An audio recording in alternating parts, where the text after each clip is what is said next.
இன்றைக்கி நம்ம கிச்சனில் ஒரு சூப்பரான ஒரு லஞ்ச் ரெசிபி தான் பண்ண போகிறோம். அதுவும் சாம்பார் சாதம். சாம்பார் சாதம் எப்பயுமே நம்ம அரிசியில் தான் பண்ணுவோம். ஆனால் இன்றைக்கி நம்ம சாம்பார் சாதம் வந்து கோதுமை ரவையில் சாம்பார் சாதம் பண்ண போகிறோம். ரொம்ப ரொம்ப சூப்பரான ருசியில் இருக்கக்கூடிய ஒரு சாம்பார் சாதம். வாங்க அது எப்படி பண்ணலாம் அப்படிங்கிறத பார்க்கலாம். 100 கிராம் கோதுமை ரவை எடுத்திருக்கேன். நான் பார்த்திங்கன்னா சாப்பாட்டு கோதுமைன்னு சொல்லுவாங்களே அதுதான் எடுத்திருக்கேன். நம்ம கோதுமை ரவையை விட இது கொஞ்சம் பெரிய சைஸில் இருக்கும். அந்த மாதிரி ஒரு ரவை எடுத்திருக்கேன். நீங்கள் வந்து நம்ம நார்மலாக எப்பயுமே உப்புமா செய்வோம் பார்த்திங்களா, கோதுமை ரவை அந்த மாதிரி ரவை கூட நீங்கள் எடுத்துக்கலாம். நான் வந்து ஒரு 100 கிராம் எடுத்து வச்சுருக்கேன். அதே போல் துவரம் பருப்பும் பார்த்திங்கன்னா 100 கிராம் தான். அதையே ஒரு அரை மணி நேரமாக ஊற வச்சுருக்கேன். நம்ம முன்னாடியே பருப்பை வந்து ஊற வச்சு எடுத்துக்கணும் ஒரு அரை மணி நேரம். ஏன்னா ரவைக்கும் அதுக்கும் வந்து கொஞ்சம் டைம் வேகிறதுக்கு கொஞ்சம் டைம் எடுக்கும் இல்லையா, அதனால் ஊற வச்சிட்டோம்னா சரி சமமாக வெந்துடும். அதனால் இப்போ இந்த ரவையை நம்ம கழுவி எடுத்துக்கலாம்.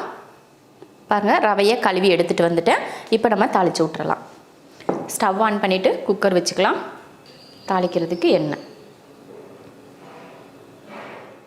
எண்ணெய் காஞ்சதுமே கடுகு உளுந்து, ஒரு 1/4 ஸ்பூன் அளவுக்கு ஜீரகம், சின்ன வெங்காயம்,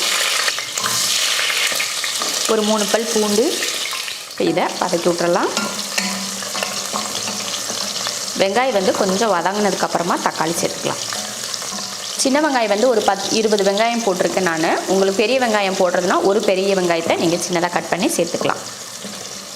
வெங்காயத்தை இந்த அளவுக்கு வதக்குனதுக்கப்புறமா 2 தக்காளி,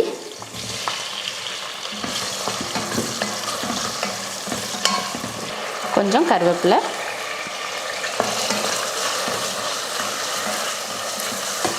தக்காளி ஓரளவுக்கு வதங்கினதுக்கப்புறமா காய் சேர்த்துக்கலாம். கத்தரிக்காய் கொஞ்சம், அப்புறம் முருங்கைக்காய், அப்புறம் ஒரு கேரட், இதெல்லாம் சேர்த்து ஒரு 150 கிராம் காய் அளவுக்கு கட் பண்ணியிருக்கேன். ரொம்ப குட்டியாக கட் பண்ணிக்கோங்க, ரொம்ப பெருசாலாம் போட வேணாம். இந்த சைஸுக்கு முருங்கைக்காயும் கத்திரிக்காயும் இருக்கிற மாதிரி நீங்கள் கட் பண்ணிக்கோங்க. காய் போடுறது வந்து உங்கள் விருப்பத்தை பொறுத்து, என்னென்ன காய் போடணுமோ அது உங்கள் விருப்பம். கொஞ்சம் பெருங்காயத்தூள் சேர்த்துக்கலாம். இப்போ இதை வதக்கிடலாம். இப்போ இது வதங்குறதுக்குள்ளே அந்த தக்காளியும் சேர்ந்தே நல்லா வதங்கிடும் இல்லையா, அதனால் காயை சேர்த்து வதக்கிக்கலாம். காய் தக்காளியெல்லாம் பார்த்திங்கன்னா நல்லா வதங்கிருச்சு. இப்போ இதில் நம்ம சாம்பார் தூள் சேர்த்துடலாம். 1 2 3, இந்த ஸ்பூனில் 3 ஸ்பூன் சாம்பார் தூள். இந்த சாம்பார் தூள் எப்படி அரைக்கிறது அப்படின்ற ஒரு வீடியோ சீக்கிரமாக போட்டுடுறேன். இப்போ வந்து நம்ம சாம்பார் தூள் போட்டு கொஞ்சம் வதக்கிட்டு கழுவி வச்சோலையா ரவை அதையே சேர்த்துக்கலாம். அடுத்து பருப்பு பார்த்திங்கன்னா நல்லா ஊற வச்சு எடுத்திருக்கேன். இந்த மாதிரி ஊற வச்சு எடுத்துக்கோங்க. அடுத்து மஞ்சள் தூள், இதை வதக்கிடலாம்.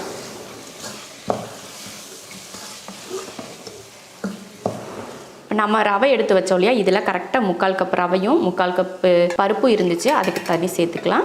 இதே கப்பில் 1 2 3, இதில் 3 கப் தண்ணி ஊற்றிருக்கேன். தேவையான உப்பு இப்போ கலந்து விட்டுறலாம். நல்லா குலைவாக இருக்கணும், நல்லா அப்படி கொலன்னு வர்ற மாதிரி இருக்கணும். அந்த மாதிரி தண்ணி சேர்த்துக்கோங்க. உப்பு போட்டு நல்லா கலந்து விட்டாச்சு. நல்லா ஒரு கொதி வரட்டும். அதுக்கப்புறமா நம்ம குக்கர் மூடி போட்டுக்கலாம். பாருங்கள், நல்லா கொதிக்க ஆரம்பிச்சிருச்சு பாருங்கள். கொஞ்சம் மாங்காயும் சேர்த்துக்கிறேன். ஒரு 4-5 பீஸ் சேர்த்துக்கிறேன். நான் வந்து இதில் புளிப்பெல்லாம் சேர்க்குறதில்ல, அதனால் மாங்காய் போட்டால் அந்த புளிப்பு வந்து இதில் கரெக்டாக இருக்கும் அப்படின்றதுனால நான் லைட்டாக மாங்காய் சேர்த்துக்கிட்டேன். உங்களுக்கு புளிப்பு வேணும்னா கொஞ்சமாக புளி கரைச்சி, இப்போ கொதிக்க ஆரம்பிக்குது பார்த்திங்களா, அந்த டைமில் கொஞ்சம் புளி ஊற்றிக்கோங்க. காயெல்லாம் நல்லா வெந்துடும். நம்ம புளி ஊற்றுறோம், காயை எப்படி வேகும் அப்படிலாம் நீங்கள் நினைக்க தேவையில்லை. புளி ஊற்றி நீங்கள் குக்கரில் வேக வச்சிங்கன்னா ஈஸியாக வெந்துடும். இப்போ நான் வந்து புளிக்கு பதில் தான் மாங்காய் சேர்த்துருக்கேன். ஒரு 4-5 பீஸ் மாங்காய். இந்த மாங்காய் வந்து அதிகமாக புளிப்பு இருக்கிறதுனால ஒரு 4-5 பீஸ் மட்டும் நான் சேர்த்துருக்கேன். இப்போ குக்கர் மூடி போட்டுடலாம். உப்பெல்லாம் சரியாக இருக்கான்னு பார்த்துட்டு குக்கர் மூடி போட்டு விசில் போட்டுடலாம். 4 விசில் விட்டு ஆஃப் பண்ணிக்கலாம். 4 விசில் விட்டு ஸ்டீமும் நல்லா இறங்கிருச்சு. குக்கர் ஓப்பன் பண்ணலாம். கிளறி விடுறதுக்கு முன்னாடி மல்லித்தலை தூவிக்கலாம். தூவிட்டு கிளறிக்கலாம். பாருங்கள், எவ்வளோ சூப்பராக ரெடியாக இருக்குது பாருங்கள். பாருங்கள், சாம்பார் சாதம் வந்து இதே போல் கொலன்னு இருந்தால் தான் சாப்பிட்றதுக்கு ரொம்ப நல்லாயிருக்கும். அதே போல் பார்த்திங்கன்னா ரவையும் நல்லா வெந்து நல்லா சாதம் போலையே நல்லா வெந்தும் பூ போல் இருக்குது. ரொம்ப அருமையான கோதுமை ரவையில் சாம்பார் சாதம் செஞ்சுருக்கோம். இந்த சாம்பார் சாதத்துக்கு ரொம்ப மொறுமொறுப்பாக இருக்கக்கூடிய ஒரு கோவக்காய் வறுவல் இப்போ பண்ண போகிறோம். வாங்க அதை பண்ணிடலாம். 300 கிராம் கோவக்காயை இது போல் நீல வாக்கில் கட் பண்ணி எடுத்து வச்சுருக்கேன். இந்த மாதிரி நீல வாக்கில் கட் பண்ணிங்கன்னா தான் நம்ம பொரிச்சு எடுக்கிறப்போ பார்க்குறதுக்கும் நல்லாயிருக்கும், நல்லா முறுமுறுப்பாக கிடைக்கும். அதனால் இது போல் நீல வாக்கில் கட் பண்ணி எடுத்துக்கலாம். அதில் கார்ன்ஃப்ளவர் சேர்த்துக்கலாம். 3 ஸ்பூன் அளவுக்கு இதில் கார்ன்ஃப்ளவர் சேர்த்துக்கிறேன். அடுத்து 1/2 ஸ்பூன் மல்லித்தூள், 1/4 ஸ்பூன் கரம் மசாலா தூள், ஒரு 1/2 ஸ்பூன் அளவுக்கு சில்லி ஃப்ளேக்ஸ் சேர்த்துக்கோங்க. நீங்கள் வரமிளகாயை வந்து ஒரு மிக்ஸி ஜாரில் போட்டு சும்மா 1-2 கொரகொரப்பாக அரைச்சி அதில் சேர்த்துக்கலாம்.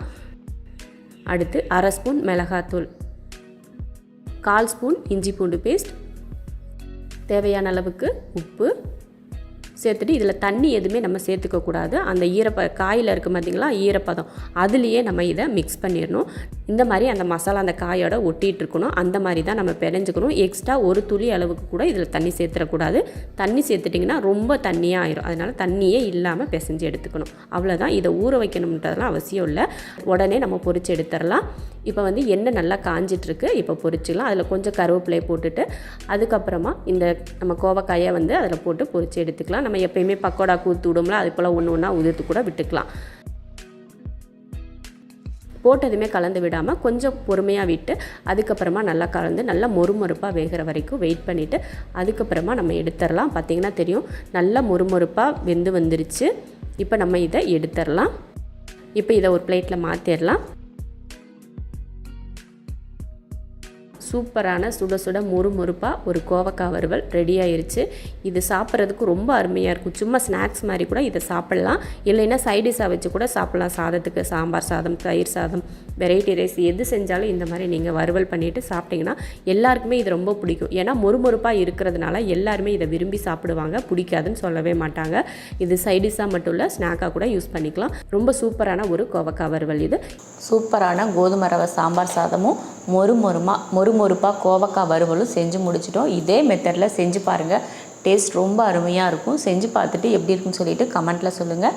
பிடிச்சிருந்தா லைக் பண்ணிவிட்டு ஷேர் பண்ணிவிட்டு நம்ம ஷெரின் வீட்டு சாப்பாடு சேனலை சப்ஸ்கிரைப் பண்ணி பக்கத்தில் இருக்க பெல் ஐக்கானை கிளிக் பண்ணி வச்சுக்கோங்க.